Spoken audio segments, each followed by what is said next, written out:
Selamat malam sahabat petani, khususnya buat adik-adikku kaula muda calon pengusaha inovatif.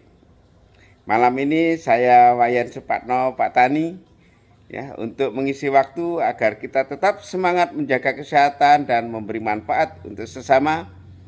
Saya mau berbagi. Topiknya sangat bagus, yaitu cara praktis inovatif mendongkrak laba dari limbah.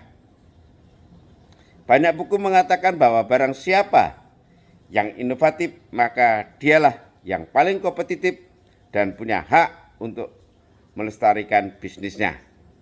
Itu prinsip. Kedua, saya mau sampaikan ada satu ilmu hikmah cukup menarik. Faktanya, banyak negara memiliki pabrik pengolah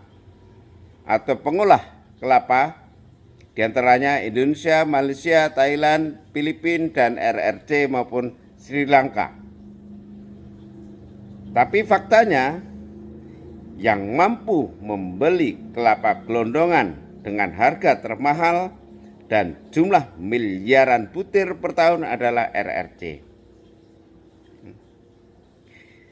Tapi faktanya juga, walaupun bahan bakunya dia beli termahal, dia mampu menjual harga produk turunannya terendah dibandingkan negara manapun juga. Sebabnya apa?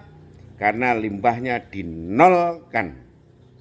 Ya, contoh konkret, airnya jadi nata de coco, kokopitnya jadi pembalut wanita, fibernya jadi jok mobil, kelapanya jadikan VCO, tempurungnya jadi karbon aktif pembersih air, dan seterusnya.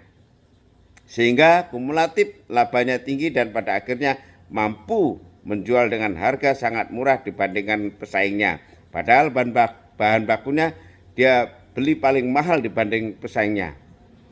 Nah, artinya mereka limbahnya dinolkan untuk mengumpulkan laba kumulatif supaya bisa menjual harga murah dan pada akhirnya menjadi pemimpin pasar pada produk yang sama. Ini kuncinya. Lalu bagaimana cara praktis di level kita tingkat pelaku agribisnis, khusus untuk ternak dan tani? Kalau ingin dapat laba besar dan pada akhirnya karena harga pokok produksi atau HPP-nya nol, salah satu cara konkret adalah tiadakan limbah. Semua material harus bermanfaat dan mendapat nilai jual penambah laba. Nah, konkretnya bagaimana kalau di dunia ternak? Mau sapi, ayam, kambing, dan seterusnya. Cara saya sederhana. Kotoran hewannya saya masukkan plastik hitam, plastik limbah seperti di hotel itu, kurang lebih 30-40 kilo, saya siram biang mikroba.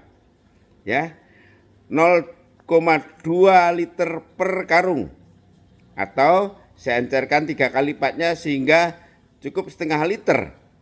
Ya, aduan bioestrim dan normak.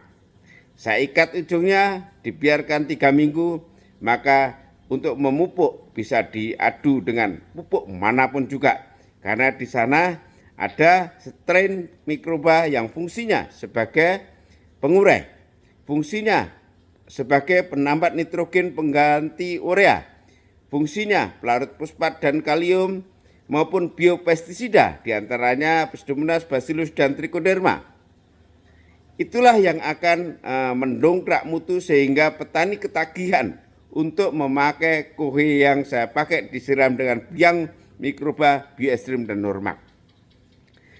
Cara praktis itulah yang perlu kita sampaikan ke petani. Setelah itu diberi dolomit supaya pH-nya netral, dikasih kohe yang diperkaya biang mikroba, bioestrim, dan normak, otomatis petani akan ketagihan karena mutunya nyata. Cara praktis itulah patut ditiru sehingga kohe kita laku dan akhirnya menjadi penambah laba yang ujungnya adalah harga pokok produksi nol, labanya maksimal.